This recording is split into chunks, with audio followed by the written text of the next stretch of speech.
नमस्कार साथियों, मेरा नाम है अक्षय और आपका स्वागत है दृष्टि आईएएस चैनल की इस नई वीडियो में। हाल ही में केंद्र सरकार की ओर से एक नोटिफिकेशन जारी की गई है जिससे पता चला है कि हमारा जो 16वां वित्त आयोग होने वाला है उसके अध्यक्ष होंगे डॉक्टर अरविंद पनगड़िया।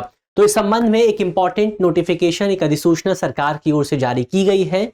आज की इस वीडियो में हम 16वें वित्त आयोग पर ही विस्तार से चर्चा करेंगे। इसके अलावा वित्त आयोग क्या है, एक बार उसके बैकग्राउंड को भी जानने का प्रयास करेंगे।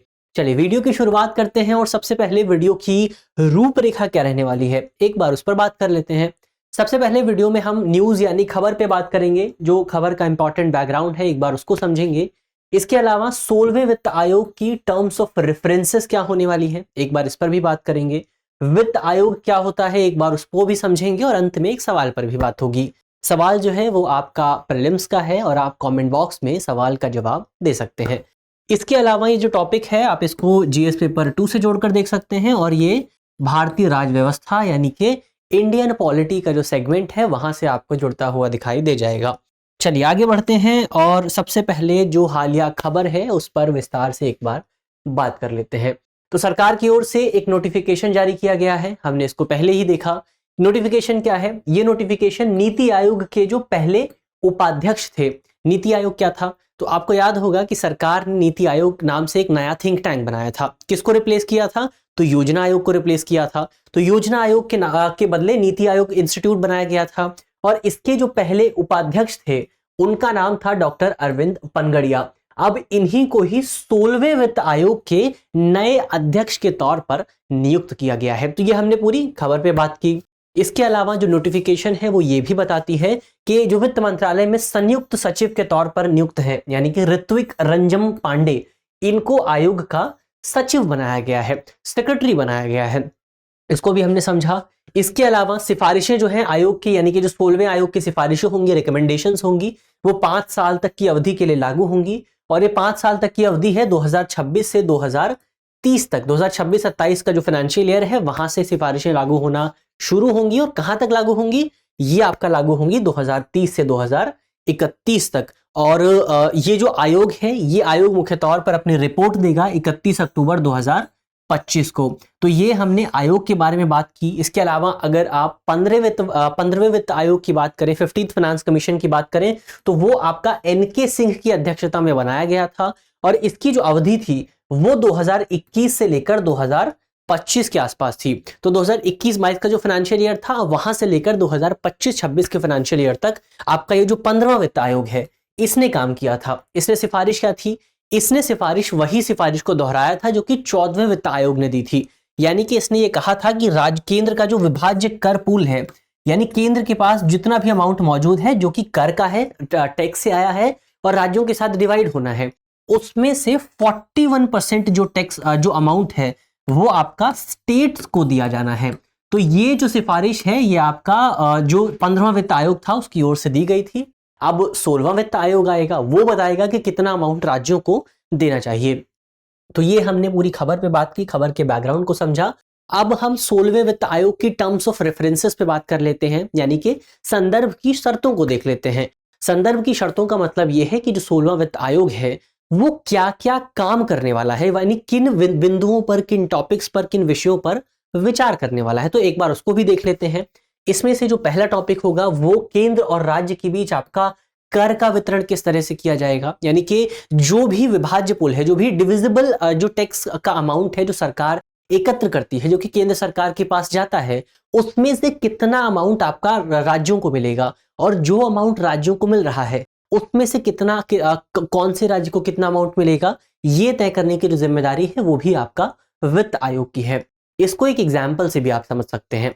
मान लीजिए कि केंद्र सरकार के पास 100 रुपए का जो है टोटल टैक्स से पैसे आते हैं, यानी कि केंद्र सरकार के पास 100 रुपए हुए। अब इसमें से मान लीजिए कि जैसे अगले पिछले वाले रेफरेंस की बात करें तो 41% राज्यों को देने की बात की गई थी, यानी कि 41 रुपए राज्यों को दे दिए गए और जो 59 रुपए का अमाउंट बचता है ये केंद्र सरकार का हो गया। अब ये जो 41 रुपए राज्यों को मिले हैं इसमें से हमारे पास बहुत सारे राज्य हैं, तो अलग अलग राज्यों को कितने रुपए मिलेंगे? किसी राज्य को 1 रुपया मिलेगा, किसी को 2 रुपए मिलेंगे, किसी को 3 रुपए मिलेंगे, किसी को 4 रुपए मिलेंगे। तो इस तरह से जो राज्यों के बीच जो डिवीजन होगा वो तय करने का काम भी फाइनेंस कमीशन का है, और केंद्र और राज्य की भी डिवीजन कैसे होगा ये तय करने का काम भी आपका फाइनेंस कमीशन का है। तो ये तो हमने इसके पहले काम की बात की। इसके अलावा अगर आप भारतीय संविधान के आर्टिकल 275 को देखेंगे तो अनुच्छेद 275 में आपको ग्रांट इन एड का जिक्र मिलेगा, यानी कि केंद्र सरकार राज्यों को जो सहायता देती है, जो अनुदान देती है, उसका जिक्र आपको अनुच्छेद 275 में दिखाई देगा। अब ये जो ग्रांट दिया जाता है, इस ग्रांट के लिए कौन सा फॉर्मूला इस्तेमाल होगा, कौन सी विधि इस्तेमाल की जाएगी, वो जो है वो तय करने का काम भी आपका फाइनेंस कमीशन का है। और ये जो ग्रांट इन एड दिया जाता है ये कंसोलिडेटेड फंड ऑफ इंडिया से दिया जाता है, ये भी आप याद रखिएगा। यानी कि संचित निधि, भारतीय संचित निधि से आपका ग्रांट इन एड दिया जाता है। और ग्रांट इन एड किस फॉर्मूला के आधार पर दिया जाएगा, वो फॉर्मूला निकालने की जो जिम्मेदारी है वो आपका फाइनेंस कमीशन की है।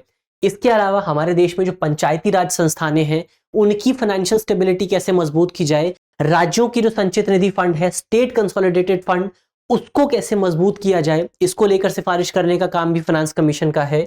इसके अलावा ये तो रेगुलर काम हो गया, जो काम हमारे फाइनेंस कमीशन द्वारा रेगुलर आधार पर किए जाते हैं, जिसका जिक्र आपको संविधान में भी मिलेगा।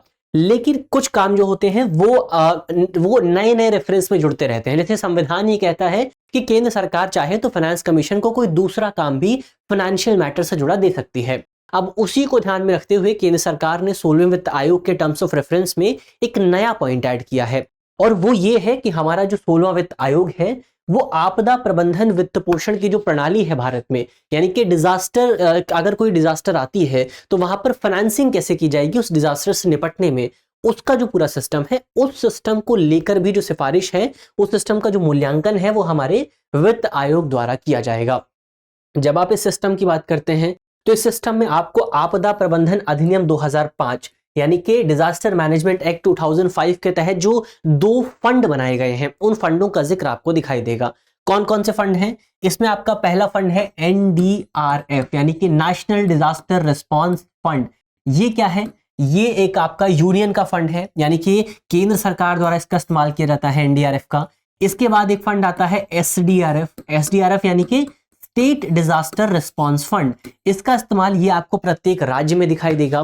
तो ये जो दोनों फंड हैं, इन फंडों में पैसा कहां से आता है, उसका मूल्यांकन किया जाएगा, उसका इस्तेमाल किस तरह से किया जाता है और कितना बेहतर इस्तेमाल हम कर सकते हैं, क्या क्या कमियां अभी मौजूद हैं, क्या चैलेंजेस हैं, क्या चुनौतियां हैं, ये जो पूरा काम है, ये पूरा काम भी आपका 16th फाइनेंस कमीशन की ओर से किया जाएगा।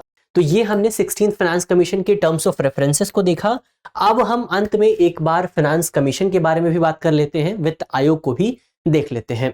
सबसे पहले अगर आप भारतीय संविधान को पढ़ेंगे, तमाम कॉन्स्टिट्यूशनल एक्सपर्ट्स को पढ़ेंगे, तो उन्होंने जो हमारा फाइनेंस कमीशन है उसको हमारा जो फिस्कल फेडरलिज्म है, राजकोषीय संघवाद है, उसके बैलेंसिंग व्हील के तौर पर, एक ऐसे पहिए के तौर पर जो उसे बैलेंस करता है, इस रूप में संदर्भित किया है। तो ये एक इंपॉर्टेंट पॉइंट है, इसको आप याद रखिएगा। अगर वित्त आयोग से जुड़ा मेंस में कोई सवाल आता है तो वहां पर आप इस पूरी लाइन को इस्तेमाल कर सकते हैं कि भारतीय संविधान में जो आपका फाइनेंस कमीशन है उसे आपके राजकोषीय संघवाद के एक बैलेंसिंग व्हील के तौर पर शामिल या संदर्भित किया गया है। तो ये तो हमने इसकी बात की। अगर आप देखें इसका जिक्र कहां मिलेगा आपको, तो इसका जिक्र, फाइनेंस कमीशन का जिक्र आपको भारतीय संविधान के अनुच्छेद 280 में दिखाई देगा। अनुच्छेद 280 में कहा गया है कि भारत के राष्ट्रपति हर 5 साल की अवधि के भीतर भारत की फाइनेंशियल स्टेबिलिटी को सुनिश्चित करने के लिए एक वित्त आयोग का गठन करेंगे। और ये जो वित्त आयोग है, ये आयोग एक अर्ध न्यायिक निकाय होता है, यानी कि क्वासी जुडिशियल बॉडी है। क्वासी जुडिशियल बॉडी होने का मतलब यह है कि इसको भारत में एक सिविल कोर्ट की शक्ति प्राप्त होती है। इसके अलावा अगर इसके सदस्यों की बात करें तो इसमें आपको एक अध्यक्ष दिखाई देंगे, एक हेड होते हैं, उसके अलावा 4 मेंबर्स आपको यहां पर दिखाई दे जाएंगे, जिसमें से एक जो मेंबर है वो आपका उच्च न्यायालय का न्यायाधीश होता है। यानी कि टोटल इसमें कितने मेंबर होते हैं? टोटल इसमें आपको 5 मेंबर दिखाई देंगे।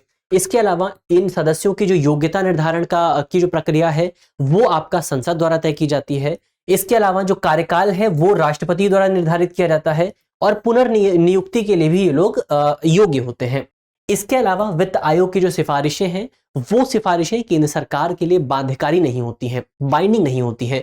यानी कि अगर 16वां वित्त आयोग ये कहता है केंद्र सरकार से कि आप 41% से ज्यादा पैसा राज्यों को दे दीजिए या मान लीजिए 50% दे दीजिए, तो केंद्र सरकार के लिए ये अनिवार्य नहीं है कि केंद्र सरकार उस सिफारिश को मानेगी ही। केंद्र सरकार उस सिफारिश को मानने से इनकार भी कर सकती है, कुछ दूसरा फॉर्मूला निकाल सकती है। लेकिन अक्सर ये स्वीकार किया जाता है, अक्सर ये देखा जाता है, एक कॉमन प्रैक्टिस रही है कि केंद्र सरकार अक्सर वित्त आयोग की सिफारिशों को स्वीकार कर लेती है, क्योंकि उससे एक कॉन्स्टिट्यूशनल मैंडेट प्राप्त है, उसे कॉन्स्टिट्यूशनल बैकिंग प्राप्त है। तो अगर केंद्र सरकार वित्त आयोग की सिफारिशों को इंकार करती है या उनमें बदलाव करती है, तो इसका मतलब यह हुआ कि प्रत्यक्ष तौर पर केंद्र सरकार भारतीय संविधान में एक जो बॉडी बनाई गई है उसके विरुद्ध जाने की कोशिश कर रही है। तो अक्सर ऐसा देखने को नहीं मिलता है। हालांकि जो सिफारिशें हैं वो बाध्यकारी नहीं है। अगर कोई विशेष स्थिति आती है तो केंद्र सरकार उन सिफारिशों को मानने से इनकार कर सकती है। अगर कुछ पुराने जो हमारे वित्त आयोग रहे हैं उनकी बात करें तो पहले वित्त आयोग आपका 1952 में गठित हुआ था और इसके जो अध्यक्ष थे वो थे केसी न्योगी, और जो दूसरा वित्त आयोग था वो 1957 में बना था और इसके जो अध्यक्ष थे वो थे के संथानम। और 15वें वित्त आयोग को हमने देख ही लिया, एन.के. सिंह उसके अध्यक्ष थे।